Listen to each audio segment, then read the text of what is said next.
কয়েকটা চিকেনের টুকরা দিয়ে ঘরে কয়েক রকম মশলা দিয়ে খুব সহজে 5 মিনিটে বানিয়ে আজকে আপনাদের সঙ্গে শেয়ার করব চিকেন ফ্রাই। তো আমরা অনেক ভিডিও কন্টেন্টে দেখেছি চিকেন ফ্রাই বানানো, সেখানে অনেক উপাদান দেয় যেটা আমাদের অনেক ঝামেলা মনে হয়, আর ঝামেলা মনে হয় বলে আমরা কিন্তু বানিয়ে খাই না। তো আজকে একদম সহজ পদ্ধতিতে চিকেন ফ্রাই বানিয়ে আপনাদের সঙ্গে শেয়ার করলাম। তার জন্য আমি কয়েক টুকরো মুরগির মাংস নিয়ে নিয়েছি, আর এখানে দিয়ে দিয়েছি আদা রসুন বাটা, হলুদের গুঁড়া, মরিচের গুঁড়া, ম্যাজিক মশলা, স্বাদ মতো লবণ দিয়ে ম্যারিনেট করে আমি প্রায় 20 মিনিটের মতো রেখে দিলাম। আর অন্যদিকে আমি এখানে ময়দা, চালের গুঁড়া, ম্যাজিক মশলা আর স্বাদ মতো লবণ দিয়ে আমি এই ময়দাগুলোকে সুন্দর করে এক জায়গায় মিক্স করে রাখবো।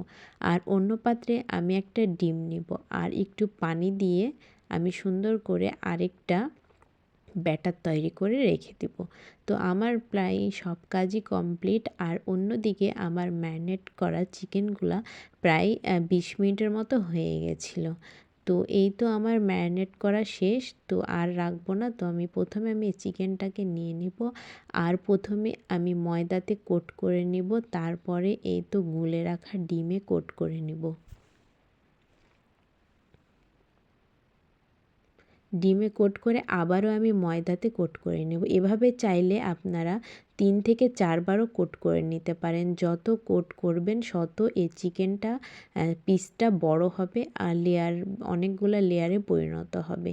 তো আমি যেহেতু বাসায় খাবো আর বেশি ঝামেলা করব না, তার জন্য আমি 2টা লেয়ার দিয়েছিলাম। আপনারা চাইলে আরও লেয়ার দিতে পারেন। যত লেয়ার দিবেন তত ক্রিস্পি হবে, আর লেয়ারটা যত দ্বিগুণ হবে তত পিসগুলো বড় বড় হবে। দেখুন পিসগুলো এমনি 2 লেয়ার দেওয়াতে কত বড় হয়েছে। তো আমার চিকেনগুলো একদম কোট করা রেডি। এবার আমি ডিপ ফ্রাই করে নেব। দেখলেন তো কত সহজে চিকেন ফ্রাই বানিয়ে ফেললাম। তো আমি কিন্তু ম্যারিনেট করার সময় লেবুর রসও দিয়েছিলাম, টমেটো সসও দিয়েছি। সেটা আসলে বলতে আমার মনে ছিল না, তবে খুবই সহজ কিছু উপাদান দিয়েই কিন্তু আজকে চিকেন ফ্রাই বানিয়ে ফেললাম। এভাবে আমি ডিপ ফ্রাই করে নিব। বিশ্বাস করবেন না কিনা জানি না, এভাবে এই চিকেন ফ্রাইটা রেস্টুরেন্টের কিছু অংশে কম খেতে মজার ছিল না, অনেক মজা ছিল। মনে হচ্ছিল না যে এটা সাধারণ কয়েকটা উপকরণ দিয়ে বানানো। তো অনেক মজা হয়েছিল। এটা সন্ধ্যার নাস্তা হিসাবেও খেতে পারেন, বা এভাবে ময়দা দিয়ে কোট করে ফ্রোজেন করে আপনারা মেহমান বা মাঝে মধ্যে বের করে ফ্রিজ থেকে খেতে পারেন। তো এই তো আমার ভাজা একদম কমপ্লিট, আর এই তো পরিবেশন করলেই হয়ে গেল। তো পরিবেশন করার জন্য একদম উপযোগী। দেখুন দেখতে কত ক্রিস্পি লাগছে, আর অনেক লোভনীয়, খেতে কিন্তু অনেক দারুণ ছিল। তো আমার এই সহজ পদ্ধতিতে চিকেন ফ্রাইটা কেমন হয়েছে অবশ্যই কমেন্টে জানাতে ভুলবেন না।